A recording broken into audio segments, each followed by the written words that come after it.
quizá en estos últimos meses nunca como ahora se ha mezclado tanto la política con economía. A grado tal que la señora Carrió está queriendo pedirle cuentas, decirle al señor Marcos Peña, jefe de gabinete, que rinda cuentas sobre las medidas que se están tomando en lo económico y que, por supuesto, se reflejan en un malestar de la gente, las encuestas llegan, por ejemplo, son desfavorables las de Management and Fit, que se acaban de conocer, las hacen todas las semanas, nuevamente una caída en lo que se refiere al nivel de confianza de la gente. Y esto, de manera casi contradictoria, va con algunos datos importantes, como por ejemplo el hecho de que haya habido reactivación en los 3 primeros meses del año, no los 3 primeros, los últimos datos del último trimestre, que son del año pasado, reactivación, y que al propio tiempo hay muchos sectores que se recuperan, pero no así ni la industria ni el comercio. Es decir, de 16 sectores hay 2 que son críticos, la industria y el comercio, y encima de todo esto está una inflación que no la para. Bueno, creo que ese es el punto. El problema de la inflación es el que creo que va a generar consecuencias políticas, porque al gobierno cada vez más le va a costar justificar que está funcionando su política económica cuando en realidad no logra bajar la inflación. Probablemente los primeros impactos políticos tienen que ver con lo que mencionaba, gente de la propia agrupación, tropa, ¿no? del propio Cambiemos, que está criticando fuertemente al gobierno por la política antiinflacionaria, a tal punto que empiezan a surgir ideas que no son conducentes a bajar la inflación, como por ejemplo ciertas medidas que está impulsando Carrió para tratar de controlar a formadores de precios y cosas por el estilo, que en realidad no funcionan porque no tienen nada que ver con el proceso inflacionario. Los procesos inflacionarios... Discúlpame, Gastón, pero al propio tiempo hay informaciones en el sentido de que el propio Mauricio Macri, a pesar de lo que dicen algunos de sus ministros, quiere tomar algunas medidas en ese sentido e incluso aplicar la ley antimonopólica, ¿no? Sí. Sobre todo si para mayo, como están esperando, no baja la inflación. Es probable que eso ocurra y creo que efectivamente no va a ocurrir lo que el gobierno ha esperado durante tanto tiempo, que es que la inflación baje drásticamente después que terminen los aumentos de tarifas. Es muy fácil darse cuenta por qué eso es improbable. Cuando uno mira la inflación núcleo, que es la que excluye los precios regulados, como las tarifas de servicios públicos, esa inflación no es baja. Si fuera baja, uno podría pensar que, acabados los aumentos fuertes de tarifas, la inflación fuera a converger a un nivel menor. Claro, esa inflación núcleo, que en el mejor de los casos está en el 1,70%. Sí, en estos últimos meses ha estado más arriba, de hecho estuvo en 2,6%, claro, estuvo más alta. Digo, en el mejor de los casos. Exactamente, lo que está mostrando cuando uno ve la inflación núcleo, que en realidad hace más de 1 año y medio que está estancada básicamente en el mismo nivel, es que aun cuando eventualmente en los próximos meses no haya nuevos aumentos de tarifas, la inflación va a seguir en un nivel en torno al 2%, décimas más, décimas menos, como viene ocurriendo desde hace 8 años, y lo hemos hablado infinidad de veces acá en esta mesa. Hace 8 años que viene ocurriendo lo mismo, y la inflación solo se aceleró luego de las 2 grandes devaluaciones, la de Kicillof primero y la de Pratgay después, pero siempre ha vuelto a ese nivel, que es reflejo de que por detrás de esta inflación, además de los fenómenos monetarios que la mayoría de los economistas cree que son los únicos fenómenos que inciden sobre la inflación, obviamente tienen que estar incidiendo otros fenómenos, porque una inflación estabilizada en el 2% mensual, con tasas de interés altas o tasas de interés más bajas, con emisión alta o emisión baja, está indicando que tiene que haber otros fenómenos no monetarios. Y ese fenómeno, que es algo que en economía se llama inercia inflacionaria, ciertos círculos viciosos, salarios suben porque suben precios, después precios suben porque suben salarios, no está bajando su ritmo y por lo tanto es impensable que baje la inflación. Alguien podría pensar que esa especie de círculo vicioso entre salarios y precios efectivamente puede bajar revolución cuando se cierran convenios por el 15%. Pero lo que pasa está en las cláusulas gatillo. Pero además de eso, más que eso todavía, es acuerdos del 15%, por ejemplo, en comercio, pero después de aumentos del 2% en enero, 2% en febrero y 2% en marzo, que el planteo oficial es, bueno, no, eso es en realidad compensación por el año pasado. Esa es una cuestión semántica. A los fines de los costos durante este año, el año arranca con ese 6% para el caso de comercio durante los 3 primeros meses del año y después se agrega el otro 15%, con lo cual no estamos en el 15%. Lo mismo pasa con el sindicato de la construcción. también tuvo aumentos a principio de año para compensar lo que ocurrió el año pasado, al cual se le agrega el 15% de este año, con lo cual con esos aumentos salariales es difícil, casi impensable, que la inflación realmente pueda bajar. Entonces creo que es bastante probable que la inflación siga dando durante los próximos meses cada vez más consecuencias, siga generando cada vez más consecuencias políticas, porque entiendo que el presidente de la Nación, que es un hombre pragmático, seguramente cuando en mayo, cuando en junio compruebe que la inflación efectivamente no baja como muchos creían que iba a ocurrir, va a tener que empezar a plantearse distintas alternativas de cambios de política económica. Claro. Si esos cambios fueran solo hacia controlar grupos concentrados, cosas por el estilo, lamentablemente es bastante probable que vayamos a un fracaso de la política antiinflacionaria. La política de control de precios viene fracasando en el mundo hace 2000 años. Así que... Sistemáticamente y en particular como sustento de una política antiinflacionaria, porque la política inflacionaria no está generada por grupos concentrados, lo cual no implica una defensa de grupos concentrados ni monopolios.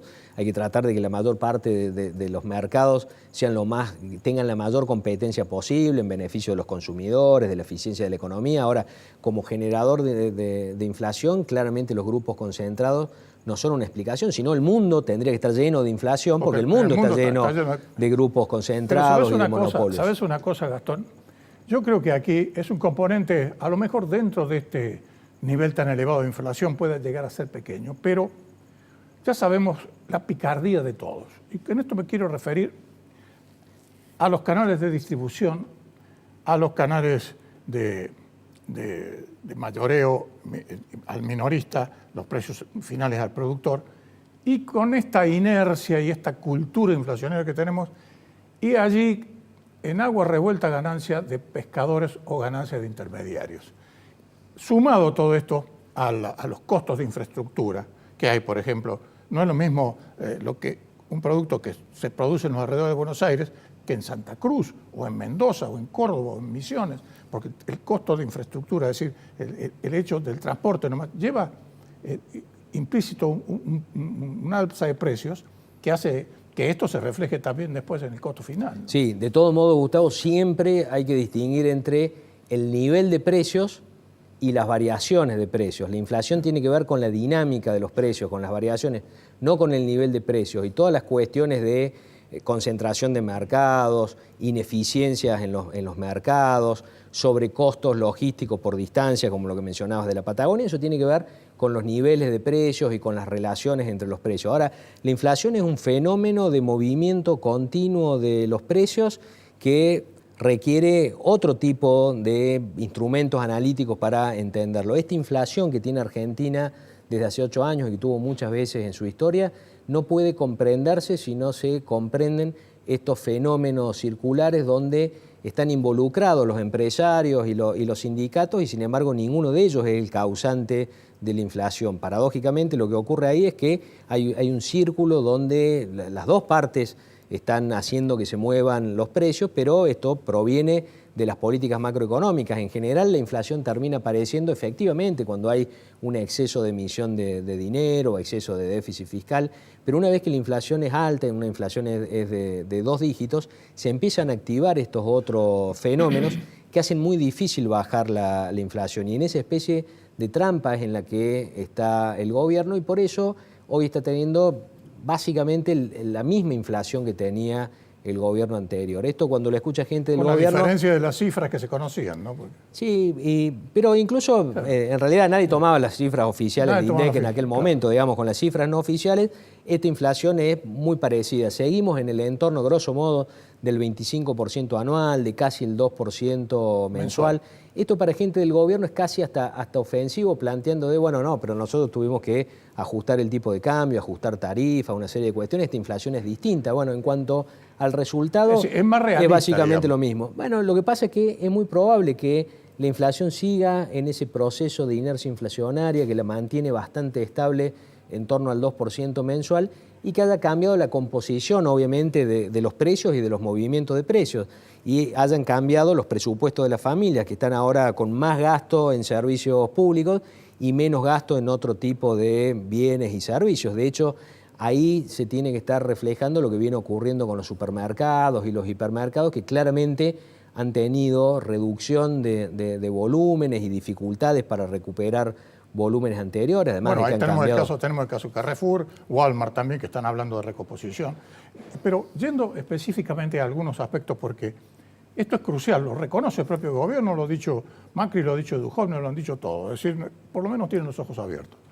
Pero es muy importante dentro de la ponderación del IPC nacional lo que ocurre en Capital Federal, Gran Buenos Aires, donde, por ejemplo, para ellos, el gas ya llegó a prácticamente todo el país, el precio de la nafta también en todo el país, pero para ellos tiene una influencia muy grande el costo del transporte, porque están viajando gratis y ahora van a tener un boleto de alrededor de 11 pesos. Es decir, y eso no ha terminado todavía, y falta todavía un aumento en la nafta. Es decir, el ponderado de Capital Federal, Gran Buenos Aires, con la cantidad de habitantes en el resto, llevado al resto del país, tiene una influencia también importante. Sí, de todos modos, Gustavo, cuando uno mira los indicadores alternativos, el de INDEC, concentrado históricamente en el Gran Buenos Aires, aunque ahora tiene también un índice nacional, cuando ve el de la ciudad de Buenos Aires, pero toma en cuenta también el de la provincia de Córdoba y el de San Luis, uno encuentra que esto que te decía de una estabilidad de la inflación muy cerca del 2% mensual, viene ocurriendo con cualquiera de esos índices, es decir, viene ocurriendo a pesar de movimientos diferentes. Que afecta, es una epidemia. Pero fíjate, ocurre aun cuando los movimientos de tarifas tengan distinta magnitud regional y tengan distinta incidencia sobre los índices. Es decir, hay algo que le está dando cierta estabilidad a la inflación en las distintas regiones del país y que es este proceso de inercia inflacionaria y que hace que cuando se mueven los precios relativos, es decir, aumentan más las tarifas que los precios de otros bienes, están cambiando los gastos, la composición de los gastos de la familia, pero la dinámica de los precios sigue una tendencia muy pareja, que es la dificultad grande que tiene el Gobierno Nacional y el Banco Central para lograr quebrarla, porque eso es muy difícil quebrarlo a fuerza de tasas de interés. Además de que la política del Banco Central se desdibujó porque el año pasado planteaba, y el anterior, que en la medida en que tuviera expectativas de inflación alta iba a tener tasas de interés por encima de eso. Terminó bajando tasas de interés cuando empezaba a subir la inflación a principios de este año. El año pasado planteaba, miren, no se preocupen por el tipo de cambio porque va a subir y va a bajar, nosotros no vamos a intervenir.